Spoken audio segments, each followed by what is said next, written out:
ഇത് നമ്മുടെ പപ്പീസിന് പ്രോവി ബൂസ്റ്റ് കൊടുക്കുന്നതാണേ. എന്താണ് പ്രോവി ബൂസ്റ്റ് എന്നല്ലേ?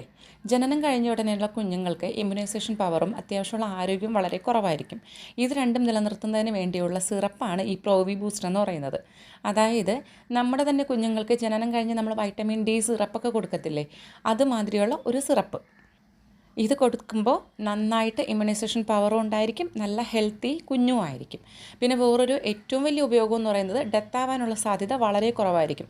നോർമലി ജനനം കഴിഞ്ഞ ഉടനെ എല്ലാവർക്കും അത്യാവശ്യം അറിയാമെന്നുള്ളൊരു കാര്യമാണ്, കുറച്ച് കൂടുതൽ നമ്പർ ഓഫ് ക്വാണ്ടിറ്റി കുഞ്ഞുങ്ങളുണ്ടെങ്കിൽ പോലും അത് ഡെത്ത് ആവാനുള്ള സാധ്യത കൂടുതലാണ്. ഇത് കൊടുത്താൽ ഡെത്ത് ആവാനുള്ള സാധ്യത വളരെ കുറവാണെന്നാണ് പറയുന്നത്. ഞാൻ ഡെലിവറി വീഡിയോ ഷെയർ ചെയ്തിരുന്നപ്പോൾ അതിൽ കമൻ്റായിട്ട് കുറച്ച് പേര് സംശയം ചോദിച്ചിട്ടുണ്ടായിരുന്നു, നായ്ക്കുഞ്ഞിൻ്റെ മൂക്കിൽ എന്താ ഒഴിച്ചു കൊടുക്കുന്നതെന്നുള്ളത്. മൂക്കിലല്ല, ഇത് വായിലാണ് ഒഴിച്ചു കൊടുക്കുന്നത്. ഇനി ഇതെങ്ങനെയാണ് കൊടുക്കുന്നതെന്ന് ചോദിച്ചാൽ, ജനനം കഴിഞ്ഞ ഉടനെ നമുക്ക് കുഞ്ഞുങ്ങൾക്ക് ഈ ഡ്രോപ്പ് കൊടുക്കാം. ജനിച്ച അന്നാണെങ്കിൽ 1 തുള്ളി, പിറ്റേ ദിവസമാണെങ്കിൽ 2 തുള്ളി, അത് കഴിഞ്ഞ് 3 തുള്ളി. ഇങ്ങനെ ദിവസത്തിൻ്റെ കണക്കനുസരിച്ചിട്ടാണ് അതിൻ്റെ തുള്ളികളുടെ എണ്ണവും കാൽക്കുലേറ്റ് ചെയ്യുന്നത്. രാവിലെയും വൈകുന്നേരം കൊടുക്കുന്നത് നല്ലതാണ്. അപ്പോൾ നമ്മുടെ കുഞ്ഞുങ്ങൾക്ക് ജനിച്ചതിൻ്റെ പിറ്റേ ദിവസം തൊട്ടാണ് കൊടുത്തു തുടങ്ങിയത്. പക്ഷെ അന്തസ്സായിട്ട് ഡോർ എൻ്റെ കുഞ്ഞിനെ പിടിച്ചു വെച്ചിട്ട് പോയി കൊടുക്കാൻ സമ്മതിച്ചില്ല.